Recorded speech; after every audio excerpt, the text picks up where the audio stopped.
سابق وزیر خارجہ خورشید محمود قصوری کہتے ہیں کہ ہر ایک کو پتا تھا کہ اسرائیل ایران پر حملہ کرنے جا رہا ہے، تو ایران الرٹ کیوں نہیں تھا؟ ہم خبر آپ کو دے رہے ہیں۔ سابق وزیر خارجہ خورشید محمود قصوری نے کہا ہے کہ ہر ایک کو پتا تھا کہ اسرائیل ایران پر حملہ کرنے جا رہا ہے، تو ایران الرٹ کیوں نہیں تھا؟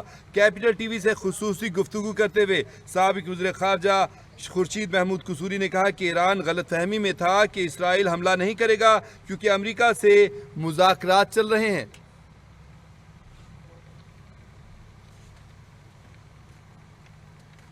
اسرائیل نے جب حملہ کیا، نیو یارک ٹائم میں بھی آ گیا اور ایران نے بھی جنگ چھیڑی ہوئی تھی، تو یہ ان کا فیلئر نہیں ہے کہ ان کی ٹاپ لیڈرشپ کو انہوں نے مار دیا اور یہ لوگ جو ہیں پھر بیٹھے رہے؟ ان کی آپ سمجھتے ہیں ان کی ایجنسیز کی فیلئر؟ بڑے افسوس کی بات ہے، ایران ہمارا برادر ملک ہے، ہر ایک کو سمجھ آ رہی تھی کہ اسرائیل حملہ کرے گا۔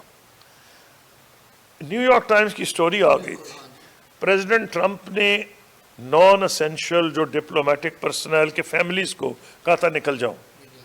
وہ بھئی ساری دنیا کو نظر آ رہی ہے، تو آپ کو نہیں نظر آ رہی؟ آپ کو گھروں میں نہیں، آپ کو تو بنکرز میں ہونا چاہیے تھا۔ آپ کو ہونا چاہیے تھا کہ آپ کو سمجھنا چاہیے تھا کہ اسرائیل حملہ کرے گا۔ ماضی میں اس نے کئی سائنسدان مارے ہیں، چن کے مارے ہیں، اس نے ان کے جرنیل مارے ہیں۔ تو جب جنگ ہو رہی ہے تو کیوں نہیں مارے گا آپ کے؟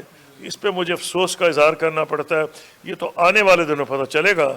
لگ یہ رہا ہے کہ ایران اندر کوئی غداری کا سسٹم تھی سر، کوئی غداری بھی ہوئی آپ کو لگتا ہے؟ ان کے اپنے لوگ کوئی ایسے تھے جو خیر ہے ہی ہے، ان دا سینس کہ انٹیلیجنس تو مل رہی ہے ایران میں سے نا انہیں، یہ تو کوئی دو رائے نہیں ہے۔ سوال ایران کی حکومت کا ہے، فوج کا ہے، وہ اپنے گھروں میں کیوں تھے؟ ان کو نہیں ہونا چاہیے تھا۔ جب جنگ سامنے نظر آ رہی ہے، جب اسرائیل کا ٹریک ریکارڈ سامنے ہے کہ وہ جرنیلوں پہ بھی مارتا ہے، سائنسدانوں کو بھی مارتا ہے، یہ میری سمجھ سے بالا، یہ آہستہ آہستہ کہانی آوازیں آ گئی۔ مجھے جو نظر آ رہا ہے وہ یہ ہے کہ ایرانی اس غلط فہمی میں تھے، کیونکہ پریزیڈنٹ ٹرمپ سے بات چیت ہو رہی ہے اور ابھی وہ مذاکرات ہو رہے ہیں عمان میں، تو یہ حملہ اسرائیل نہیں کرے گا۔ دھوکے میں مارے گئے آپ کا یہ کہنا ہے؟ دھوکہ یا غلط فہمی؟ دھوکہ اس لیے کہ اگر ٹرمپ اور نیتن یاہو کی ملی بھگت ہے تو دھوکہ ہے، اور غلط فہمی یہ کہ ٹرمپ اور وہ اکٹھے نہیں تھے، لیکن اب ٹرمپ شامل ہو گیا ہے، کیونکہ اس کو نظر آ رہا ہے کہ جی یہ جو اسرائیلی لابی ہے امریکہ کی بڑی خوش ہے، تو وہ بھی ان کو خوش کرنا چاہ رہا ہے، لیکن اس کے کانسیکوینسز ہوں گے۔